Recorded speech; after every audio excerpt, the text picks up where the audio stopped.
જય લાલ વરકાથી જય માં ભવાની. કેમ છો બધા? મજામાં? મિત્રો, જરૂરિયાતથી વધારે જ્યારે માણસને મળે ને ત્યારે માણસને અપચાવો થાય છે. એનું કારણ શું? કે જે વસ્તુ ભરવા આપણે કોઈ પણ પાત્ર લઈએ અને એ પાત્રની મર્યાદિત જગ્યા હોય અને એથી વધારે આપણે એમાં નાખી શકતા નથી. અને જો એમાં આપણે નાખીએ તો એ ઢોળાઈ જાય છે. પ્રવાહી હોય તો છલકાઈ જાય છે. પરંતુ એની અંદર આપણે કશું પણ વ્યવસ્થિત રાખી શકતા નથી. કેમ મિત્રો? કારણ કે એની જે ક્ષમતા છે ને, સંગ્રહવાની ક્ષમતા, એ પૂરી થઈ ગઈ હોય છે. અને આ જયારે ક્ષમતા પૂરી થાય ને મિત્રો, ત્યારે વધારાનું જે હોય ને વસ્તુ એ ઢોળાઈ જાય. એવી રીતે મિત્રો, હર કોઈ માણસની અંદર એની ક્ષમતા હોય છે. એની જે ક્ષમતા હોય છે ને, એ મુજબ જ આપણે અંદર સંગ્રહ કરી શકીએ છીએ. વિશેષ તમે ગમે તેવી વાત મૂકો એના પાસે, કે કોઈ પણ એના પાસે તમે અગત્યની હોય કે પછી ગમે તે, પણ એની ક્ષમતા જે પૂરી થઈ જાય છે ને, પછી એ માણસ એ ગ્રહણ કરી શકતો નથી. ને ગ્રહણ કરી શકે તો પચાવી શકતો નથી.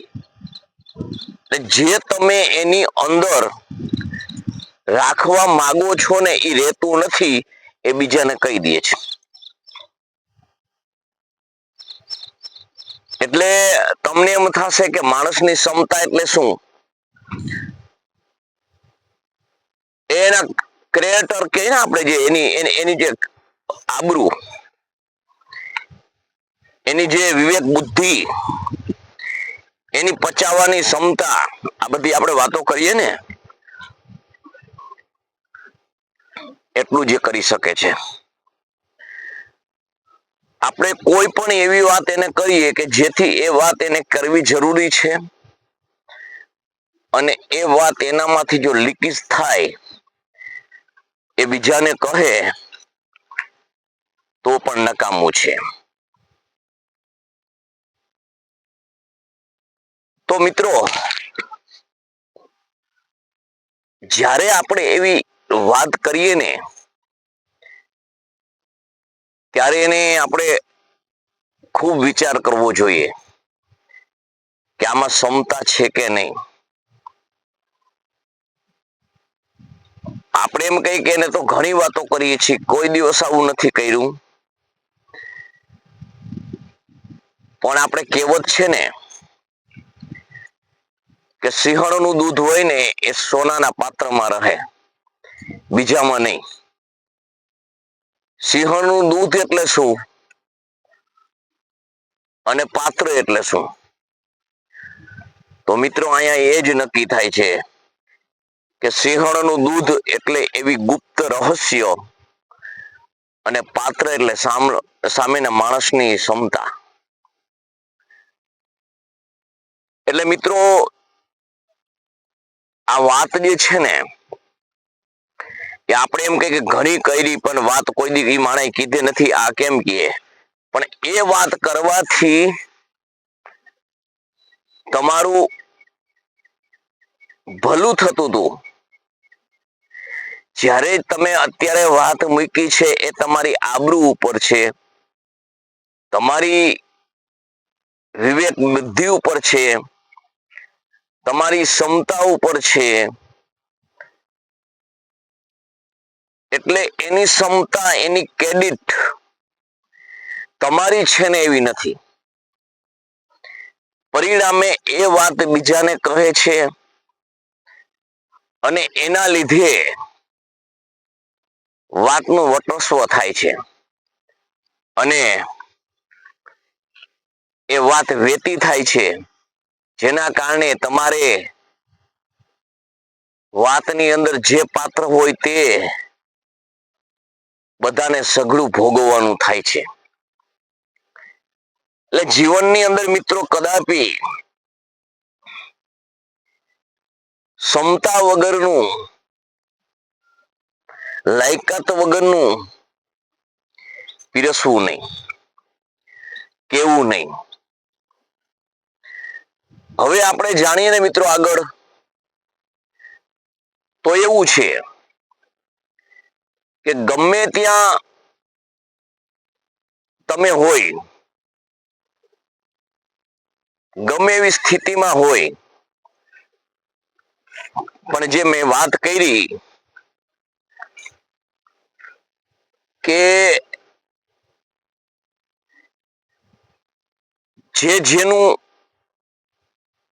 કેરેક્ટર હોય ને, ક્રિએટર, જેની ક્ષમતા, ટૂંકમાં ક્ષમતા હોય ને,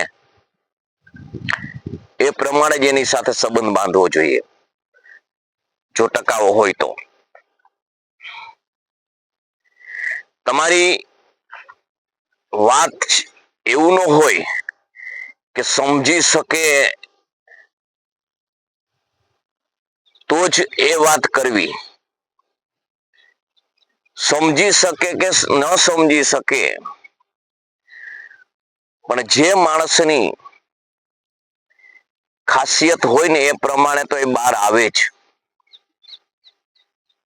એટલે પાત્ર વગર પીરસવું નહીં. આપણે એનાથી ઘણું ઘણું વેઠવું પડે છે, ઘણું સહન કરવું પડે છે. જ્યારે માણસ કોઈ પણ પ્રકારનું, કંઈ પણ ફાયદા વગરનું, કંઈ પણ નુકસાન વગરનું જીવન જીવતો હોય છે ને, ત્યારે એ માણસ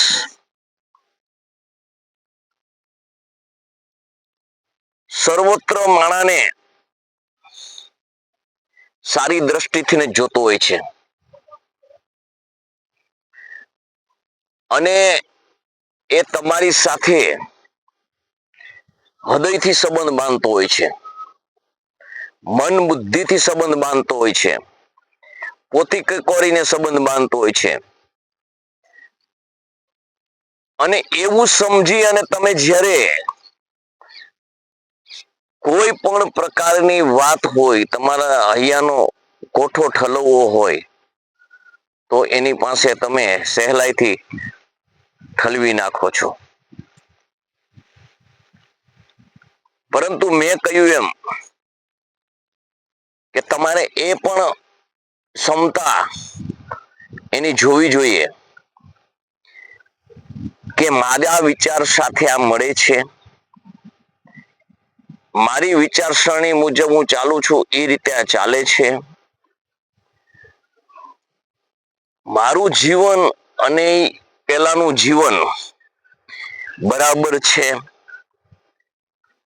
પછી જ તમે કોઈ પણ એની પાસે એવી વાત ઉચ્ચારી શકો છો.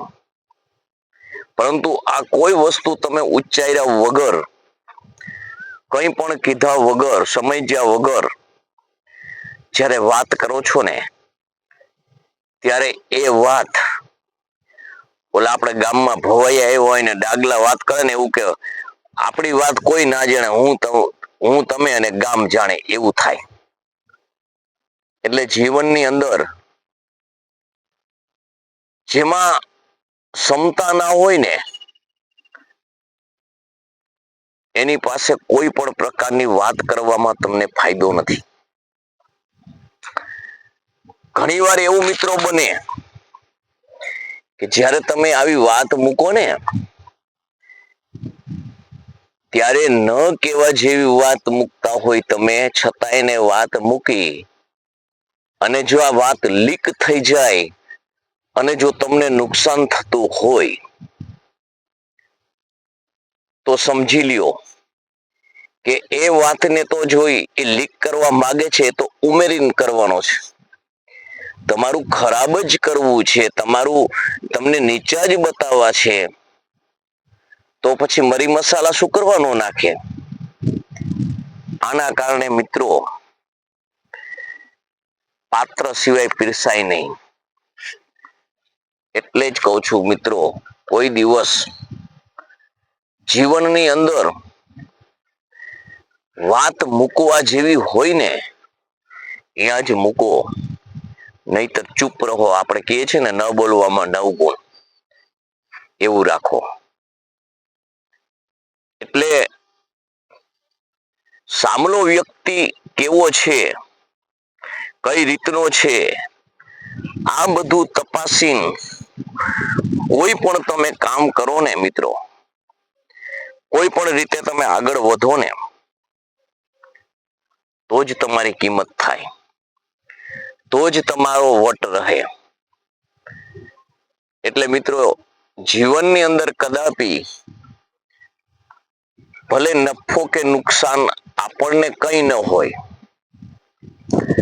પરંતુ કોઈ બીની ગુપ્ત રહસ્ય હોય, ગુપ્ત વાત હોય, એ કોઈ બીને કેવી નહીં. કારણ કે આમાં તમારી ભલાઈ છે, તમારા જીવનની થિયરીની ભલાઈ છે, તમારી વિવેક બુદ્ધિની ભલાઈ છે. નહીતર વાત કેનારો તો નબળો ગણાશે, એની સાથે તમારું ગમે ઉચ્ચ ચારિત્ર હશે ને, છતાં પણ તમે એના જેવા જ દુનિયાની સામે દેખાશો. એટલે મિત્રો, ગમે તેવી પરિસ્થિતિ આવી જાય ને,